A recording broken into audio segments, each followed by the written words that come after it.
Le principe, c'est de faire des valeurs. Donc là, mettons, on est 3, il y a 3 valeurs à distribuer. C'est hyper facile. On va dire sirop de 8, sirop de 14, sirop de 21. Oui, mais alors, qu'est-ce que vous entendez exactement par sirop? Non, mais vous occupez pas des sirops tout de suite. Ce qu'il faut comprendre d'abord, c'est des valeurs.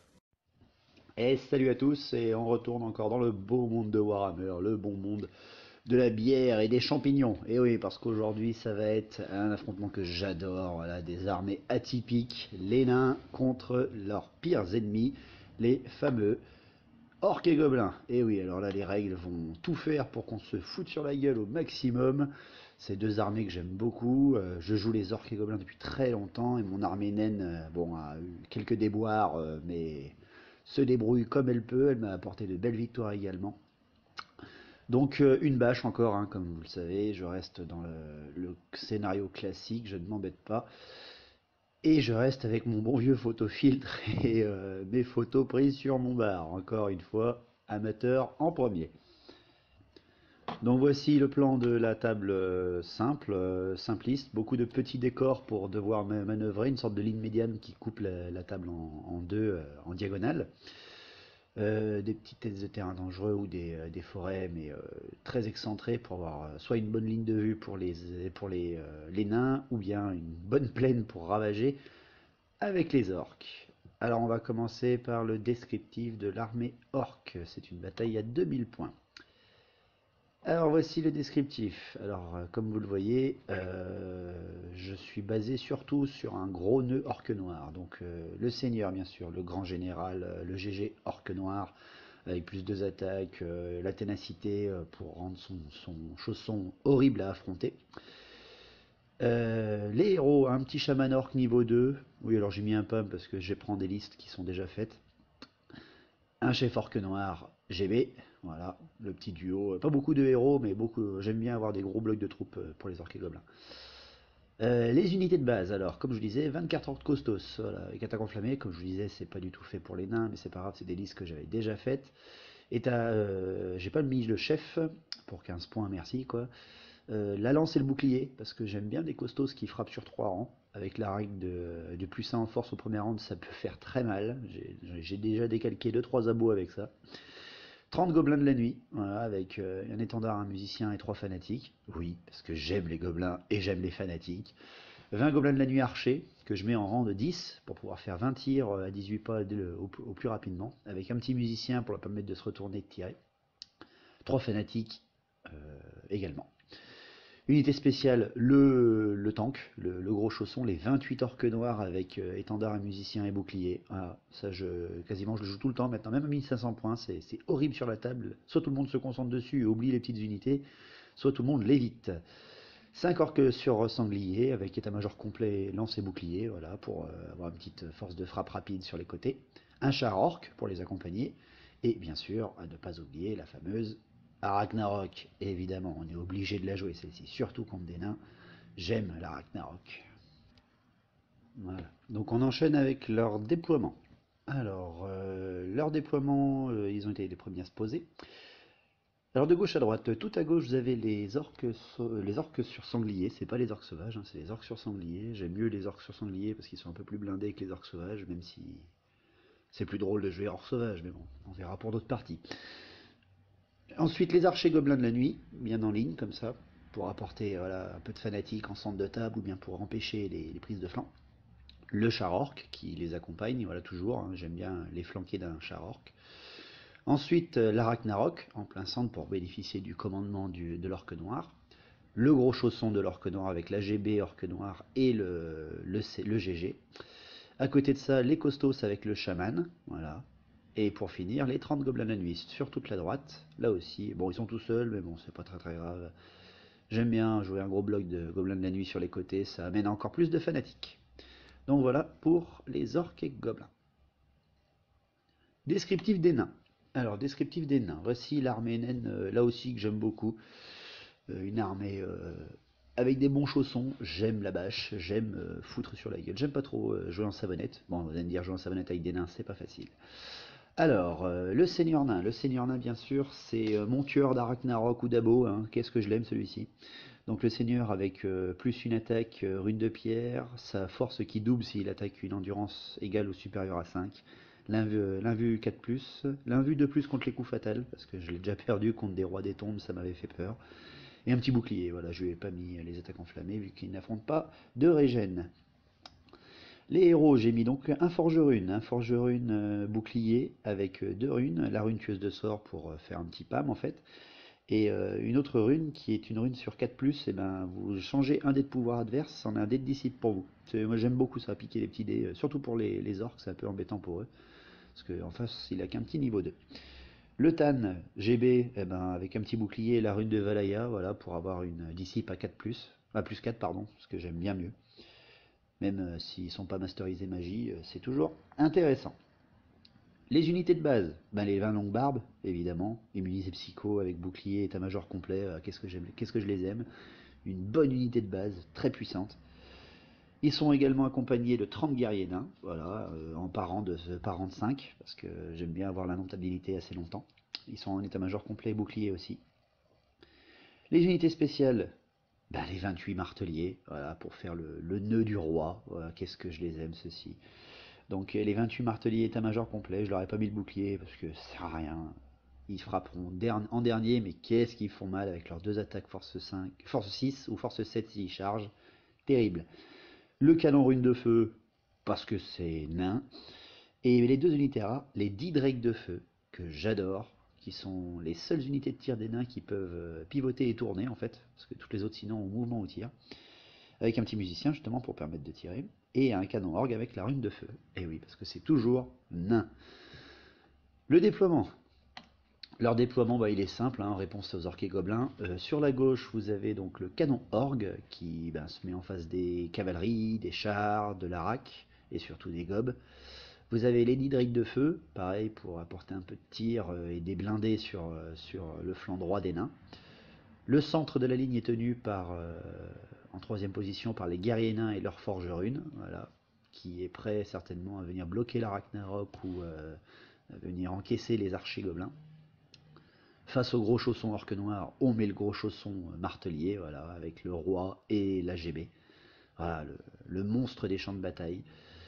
Ensuite, vous avez les longues barbes et tout à la droite, le canon. Voilà. Donc pour le descriptif, les nains vont certainement se déployer pas en entonnoir justement, en triangle pour pouvoir surtout stopper ces foutus fanatiques qui vont sortir de partout et avec 2 machines de guerre sur les côtés. Un peu faibles quand même parce qu'elles sont pas très flanquées de soutien, mais bon, il y a des unités pas trop rapides à part les cavaliers ou le char. On verra bien ce que ça peut donner.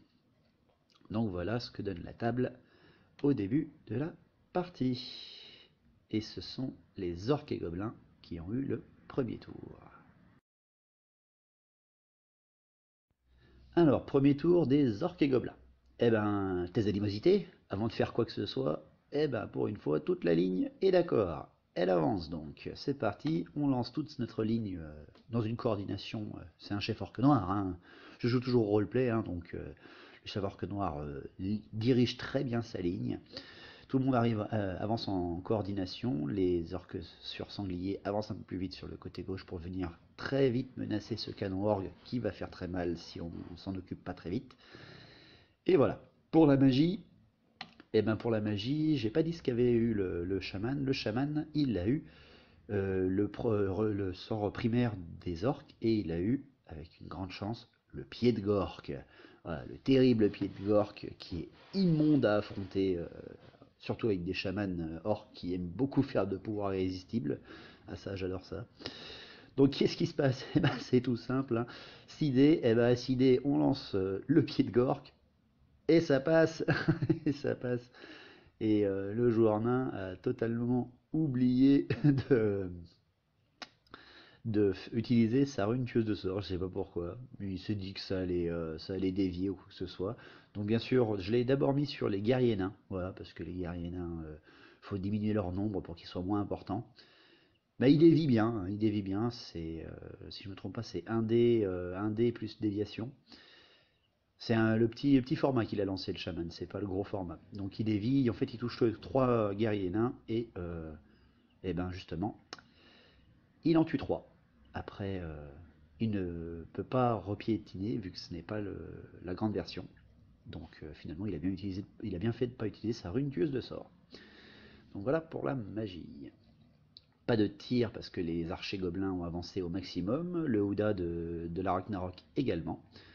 Donc eh ben, on reste où on en est, et on passe au tour 1 des nains. Premier tour des nains. Eh ben, le premier tour des nains, c'est toujours pareil, hein. Quand ils n'ont pas la première salve de tir gratuite, on va dire, hein, quand ils jouent pas en premier, ils ont directement la pression. Là, en face, ils ont eu directement la pression, hein, voyant les cavaliers, la raque, les gobes qui arrivaient assez vite, et surtout la ligne centrale qui fait très très peur. Eh ben, qu'est-ce qu'ils font? Ils campent, évidemment, ils jouent en fond de table. On passe directement à la phase de tir, c'est sûr. La phase de tir, le canon aligné sur la Ragnarok, il tire, il blesse, on serre les fesses, et il enlève 3 PV sur la Ragnarok. Ça y est, ça commence déjà à la mitrailler, cette pauvre bête. Ensuite, je me dis qu'il va remettre le canon orc dessus pour pouvoir la mitrailler et peut-être même la tuer en un seul coup. Et non, il le met sur les cavaliers, parce qu'il a peur de cette cavalerie rapide qui aurait pu le charger juste après, même en faisant un test de petit terrain dangereux avec la ruine qui est devant, enfin le monument qui est devant eux. Donc il tire avec son canon orgue sur les cavaliers, et il m'en arrache 4 sur 5. Oh mon dieu, quelle horreur! Et oui, à force 5 perforant, bah, l'armure à 4+, ça sert, à 3+, ça sert pas à grand chose malheureusement. Donc 4 sangliers voilà, qui sont changés en saucissons, avec leur orque avec eux, mais le chef de régiment, tiens, oui, il s'en fout, lui, il a envie de matraquer du nain. Donc voilà pour le premier tour des nains et le premier tour de la partie. Donc pas d'unité en fuite ou en perte, les drakes de feu n'étant pas encore à portée. Donc on finit le premier tour, aucune unité orc est en fuite. Wouhou, c'est déjà bien. Le tour 2. Le tour 2 des orques. Alors voilà, le tour 2 des orques, moi j'aime bien charger au tour 2 parce que j'aime les charges de perpète les oies, celles qui traversent tout le champ de bataille en soulevant un grand nuage de poussière. Donc déclaration d'abord animosité, pardon, animosité. Eh ben l'orque noir n'arrive pas bien à gérer sa ligne ce coup-là parce que ses costos sont bloqués. Voilà. Donc ce qui fait que pas de magie vu que le mage est parmi eux, le chaman est parmi eux. Donc merci beaucoup. Ça va être très utile. Donc la charge, juste après, le cavalier tout seul, eh ben, charge le canon orgue, mais loupe sa charge. Par contre, il est accompagné du char, et lui, le char, me fait un superbe 11, et il arrive au cac. Et oui, voilà, il arrive à traverser la ligne. Boum, il y va. Le char orc s'est lancé. Le reste du mouvement, ben, voyant que les costauds restent derrière, il va falloir vite mettre la pression avec les fanas des gobelins de la nuit. Si l'autre il reste en fond de table, ça va être insupportable. Donc tout simplement, les orques noirs et la Ragnarok, enfin les orques noirs avancent à la ligne médiane de la table, et la Ragnarok la dépasse un peu pour qu'il concentre ses tirs dessus, en fait, hein, qu'il évite de tirer dans mes gobes ou dans mes orques noirs. Donc les archers gobelins se tournent pour pouvoir tirer un petit peu aussi, on sait jamais, sur un malentendu. Donc pas de magie, vu que le chaman est out. Les tirs sont inefficaces des gobelins de la nuit sur les drakes de fer, évidemment, hein, c'est blindé. Et on passe directement au cac. Et ben le char, rien qu'avec ses touches d'impact, mitraille et décalque le canon orgue, fait une charge irrésistible et sort de table, ce qui fait qu'il est tranquille par rapport au tir pendant moins de 2 tours. Donc la ligne naine est déjà enfoncée au deuxième tour. Voilà, j'aime les charges de loin.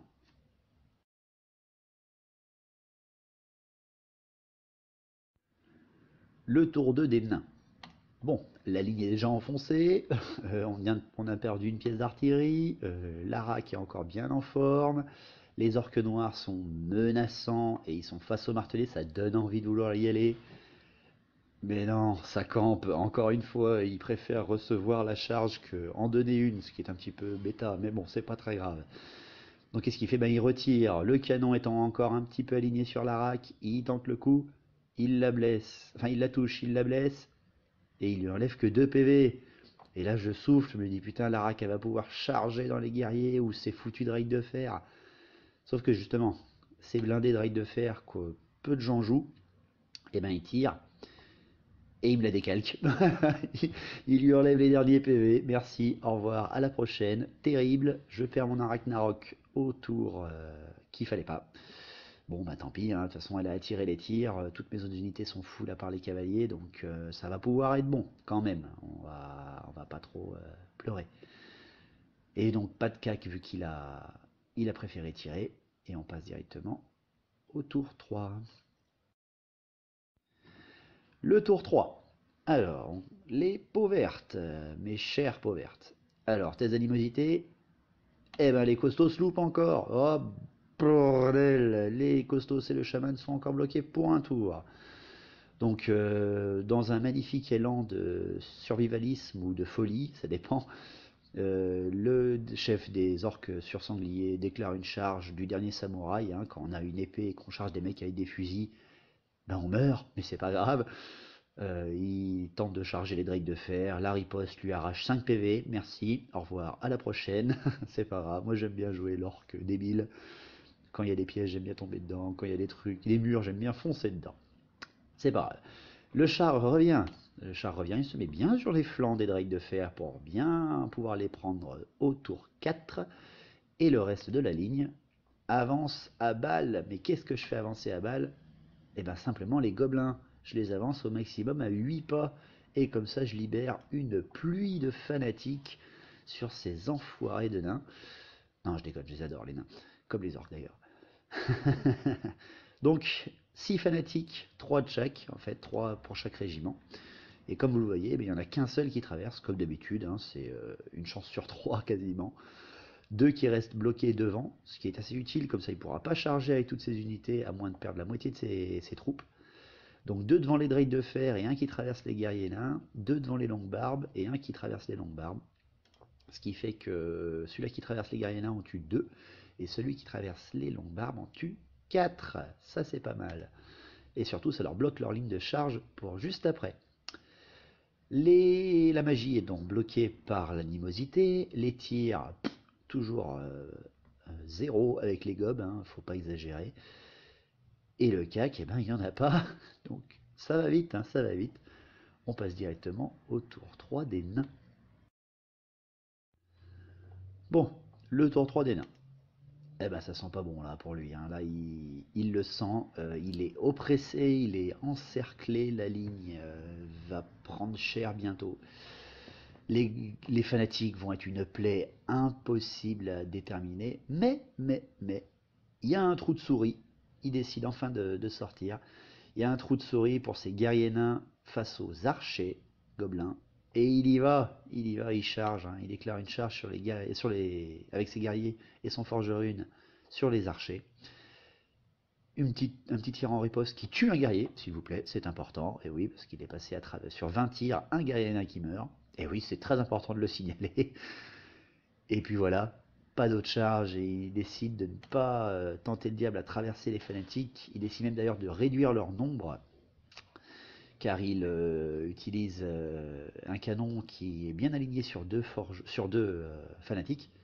Et il y a un incident de tir. Et oui, certainement un gobelin qui a réussi à envoyer une lance dans le fût du canon.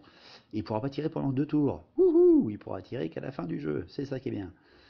Les drakes de fer arrivent à quasiment 10 tirs à dégommer un fanatique. Hein, et oui, il faut pas déconner non plus. C'est à courte portée, force 5, ça décalque. Pas de magie, c'est des nains. Les tirs ont été expliqués, donc on passe au cac. Et ben, le corps à corps, c'est tout simple. Hein. Les nains arrachent la gueule des gobelins de la nuit. Les gobelins de la nuit tuent encore un autre nain, ce qui fait 2 morts pour, je crois, 6 morts ou 7 morts du côté des gobes. Donc, ben oui, hein, avec des rangs de 10, David, ben, ça s'enfuit des archers gobelins, surtout contre des nains, malgré la haine. Donc, ils s'enfuient et ils sont pas rattrapés par les guerriers nains, qui quand même poursuivent. Voilà un petit peu pour ce tour complet. Voilà, donc la ligne, le flanc gauche des orques et gobelins, pas super, mais le char va pouvoir faire une belle surprise, j'espère. Par contre, la ligne naine est oppressée entre les fanatiques, les blocs d'infanterie et le char sur son flanc. Voilà. Tour 4. Tour 4 donc, et on commence par un de mes chers peaux vertes. Animosité, eh ben tout le monde réussit. Wouhou, les costauds peuvent enfin revenir dans la ligne et le chaman va pouvoir lancer ses sorts.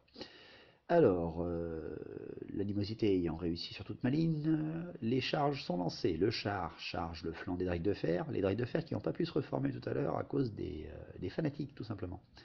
Et les gobelins de la nuit, le gros bloc, charge le canon. Allez, ils sont 30 contre 3. Et oui, c'est des gobelins, ils préfèrent avoir la supériorité numérique, ils sont 10 fois plus nombreux. Vous verrez. Donc, ensuite, j'essaie de remettre le moral dans mes archers gobelins, mais malheureusement, ça ne marche pas. Ils s'enfuient, et là, ils me font le double 6. Et oui, je crois qu'ils ont fait 10 ou 11 en fuite, et là, ils me font un magnifique 12, donc ils sortent. Hein, voilà, merci les gars, au revoir. Vous avez été très utiles. Donc, la magie. Alors voilà, la magie, je peux enfin utiliser mon chaman. Il a 7 dés. Alors, il a 7 dés, la ligne est restée stoïque et surtout les marteliers sont toujours full. Et bien c'est le moment de lancer le pied de Gork. Je prends 6 dés, je lance pied de Gork et je fais double 6. Ce qui fait qu'en fait, son PAM lui sert strictement à rien. Et là, c'est la joie. Donc j'organise le pied de Gork en version maximale, hein, je l'avais faite. Double 6, donc il va pouvoir peut-être repiétiner. Je le mets sur les marteliers. Il me fait une déviation de 1 pas. Donc il touche quasiment tout ce que je voulais. Et bien il tue 11 marteliers. Oh mon Dieu, quelle horreur. Donc il massacre 11 marteliers en un choc. Je lance le dé pour voir ce qui se passe. S'il s'arrête, si c'est l'adversaire qui prend la main de. Enfin, s'il prend le pied de Gork. Ou si je peux remettre. Et il fait 5. Je peux le remettre où je veux. Je le remets sur les marteliers. Et il me fait un hit, il ne dévie pas, il retombe sur les survivants des marteliers et il me les tue tous. J'arrache le bloc d'infanterie, martelier, ténacité, etc. avec un seul sort en iré. Waouh. Je crois que ça n'était jamais arrivé. Le pauvre joueur nain, quoi. Là, quand tu vois toute ton unité spéciale, ton chausson qui meurt en une phase. Ah. Merci Gork, à moins que ce ne soit Mork. Donc ça c'était on va dire le côté positif, mais bon, qui dit sort à double 6 dit fiasco. Ah bah bien sûr, après avoir s'être défoncé comme ça, qu'est-ce qu'il fait le chaman orc? Bah il fait le fiasco 3. J'aime les failles démoniaques. Donc bien sûr, il arrache, je crois qu'il fait toucher 15 orques costauds voilà, dans son explosion. Il en tue 14 et il est entraîné dans les abîmes du chaos. Voilà, Zinch ou Slanesh ou même Korn ou Nurgle l'ont voulu dans leur rang parce que avoir tué les gardes du roi en un tour, ça a dû plaire au dieu du chaos. Ils l'ont emmené dans leur domaine et il emmène avec lui 14 ou 15 orques costauds avec lui pour être sûr de ne pas être seul quand il va être accueilli là-bas. Donc une phase de magie rondement menée. J'aime quand ça se passe comme ça. Voilà. Les orques et gobelins n'ont plus de tir, donc on passe directement au cac. Et là, c'est par contre, voilà, Gork m'a donné tout ce qu'il pouvait. Là, il m'aide pas du tout. Le char tue 5 drakes de fer. Voilà. Il prend 2 ripostes dans la gueule qui le blessent, voilà, malgré son endurance et sa grosse, sa grosse armure. Et les drakes tiennent, ils me font un double 1. Ils font double 1 au moral. Donc le char est bloqué au cac. Et oui, merci beaucoup. Et ils en profitent même pour se reformer. Donc voilà la table à la fin du tour 4 des orques. Et oui, quand il n'y a plus le gros groupe de marteliers, ça fait moins peur. Pardon, j'ai oublié le cac du canon contre les gobelins de la nuit. Pourquoi je l'ai oublié? Parce que quelque chose d'horrible se passe. Ils ne tuent qu'un seul canonnier. Voilà. Et ils perdent un gobelin de la nuit. Et vu que la règle des nains donne la ténacité aux artilleurs, ils ne veulent pas lâcher leur machine, commandement 9 relançable avec la grande bannière à côté, et ils restent, voilà, à 29 contre 2, et les gars tiennent, et c'est juste immonde. Mais bon voilà, c'est les nains, ça ne s'enfuit pas. Voilà. Le tour 4 des nains. Alors le tour 4 des nains, Voilà, vu ce qui vient de se passer avec les marteliers, il faut pas déconner non plus. Il va falloir charger et venger l'honneur qui vient de nous être pris. Donc il y a encore 2 fanatiques qui traînaient. Oui, j'ai pas expliqué les déviations, etc. Parce que c'était pas, il n'y avait pas d'incident sur la partie. Il y en a certains qui se sont tués entre eux ou bien qui sont sortis de table. Donc les fanas, il en reste plus que 2 en fait sur le terrain au tour 4. Excusez-moi, j'ai oublié de le préciser. Et ben il y a une charge des nains. Et oui, les longues barbes. Les longues barbes, tant pis, il y a un fanatique qui vont devoir traverser. Donc 2d6 touche force 5 dans la gueule. Mais ils chargent le flanc des gobelins. Voilà, ils sont obligés, voilà, leur honneur les oblige à aller sauver les 2 derniers canonniers nains. Le forgeron et ses guerriers nains, lui par contre, se reforment et fait face aux orques noirs. Voilà, il les provoque un petit peu, il se dit, allez, faut surtout pas qu'il charge avec son gros bloc sur le roi et le porte-étendard, parce que sinon, la partie est pliée. Et vu que moi, voilà, j'aime bien tomber dans les pièges, eh ben oui, je vais certainement me tourner et envoyer mes costos dessus. Je suis pas non plus, voilà, faut être, après une phase de magie comme ça, faut être fair play. Donc les tirs sont tous bloqués pour les nains, donc on passe directement au cac. Et ben la charge des longues barbes sur le flanc des gobelins, eh ben c'est sûr que ça fait mal, hein, ça fait très très peur. Bon, les longues barbes perdent quelques-uns des leurs contre le fanatique, mais ils tuent 5 gobelins de la nuit. Et les gobelins de la nuit tuent un seul canonnier, ils n'arrivent pas à arracher le dernier. Et oui, ce qui fait que prise de flanc avec une unité à plus de 10 figurines, ben, ils perdent un nombre d'habilités, les gobelins de la nuit. Et ben ils s'enfuient, évidemment. Ils s'enfuient, ils sortent de table et les longues barbes les poursuivent pour être un petit peu à l'abri des costos. Et la grosse surprise également, les drakes de feu enlèvent un autre PV au char. Et ben il s'enfuit cette espèce d'abruti. Et il sort de table, je crois, oui, oui. Alors sur l'angle du plan, on dirait qu'il va dans les murs, mais en fait il sort de table. Vous voyez sur la photo juste après.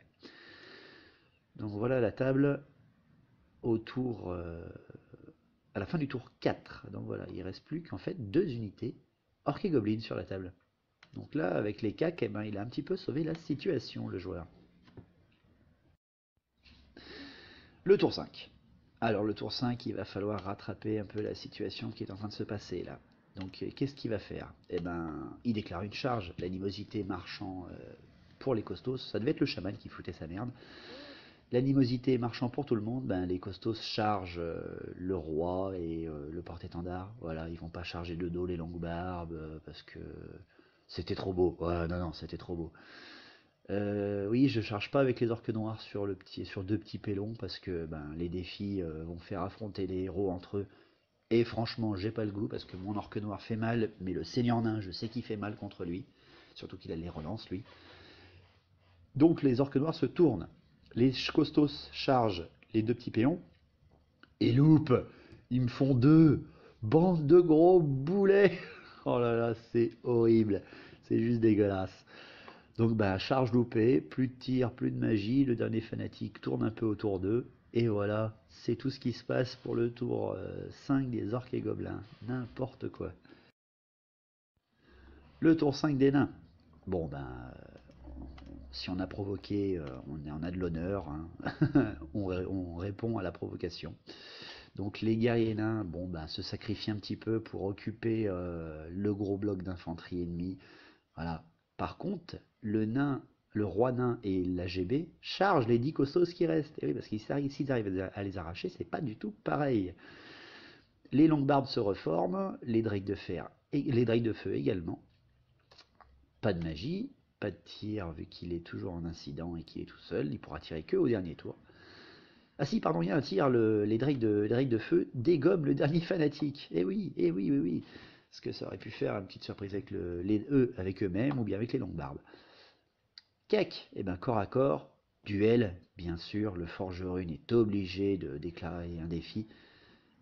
Et c'est le chef orque noir, hein. Moi je prends mon chef orque noir, je veux le mitrailler tout de suite pour éviter qu'il soit perforant, etc. Et je lui décalque la gueule, le pauvre, le pauvre.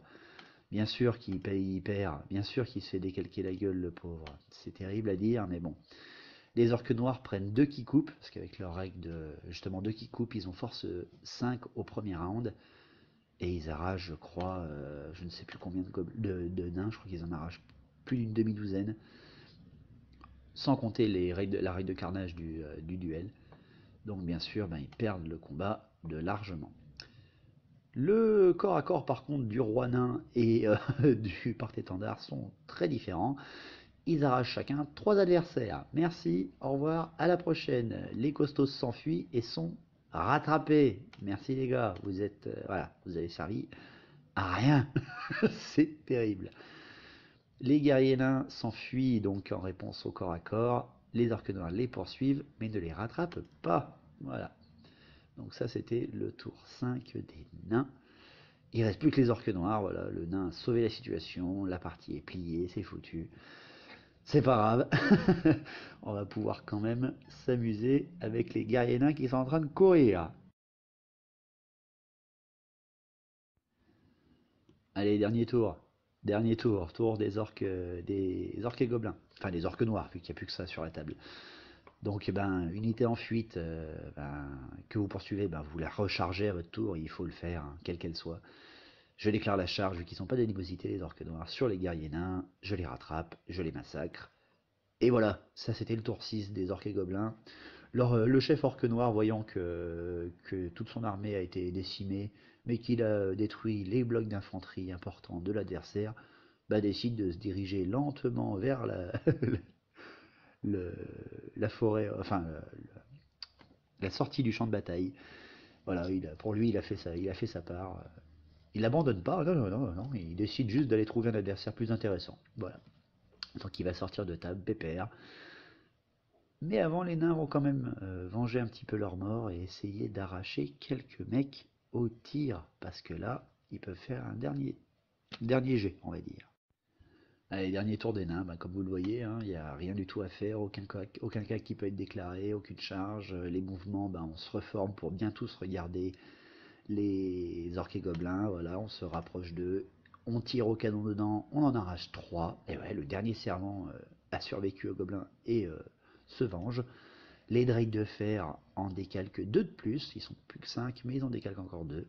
J'aime bien ces drakes de feu, là, drakes de fer ou drakes de feu, je sais plus comment on les appelle. Donc, très intéressant cette unité. Et les orques noirs, par contre, étant immunisés psycho, ils n'en ont rien à branler. Et voilà comment se termine la partie. Un bon massacre en bonne et due forme sur une partie simple et rapide. Voilà, c'était très très rapide. Donc voilà, pour le résultat de bataille, alors on penserait victoire naine, hein, bien sûr, en voyant tout ça. Et bien faites attention, parce que si vous regardez bien les points, et oui, les points marqués des archers gobelins, c'est 995 points, parce qu'ils ont arraché les marteliers, les guerriers des clans, les guerriers nains, les canons orgues et le forge rune. Et les nains en ont marqué seulement 1235. Alors seulement, certes ça fait beaucoup, mais le bloc d'orque noir, le seigneur et le GB dedans, finalement sauvent les points. Et ouais, donc 995 à 1235, c'est une égalité, il faut 500 points de différence pour gagner. Ou oui, je crois que c'est ça. Donc bon, on va dire pour les points supérieurs quand même que c'est une victoire extrêmement mineure des nains. Et voilà, donc la rancune n'est pas payée, vu que le général s'est barré. Donc certainement il y aura une revanche. J'espère que ça vous a plu. Merci à vous. Et je vais vous dire à la prochaine. Et longue vie à Battle, au vrai Battle.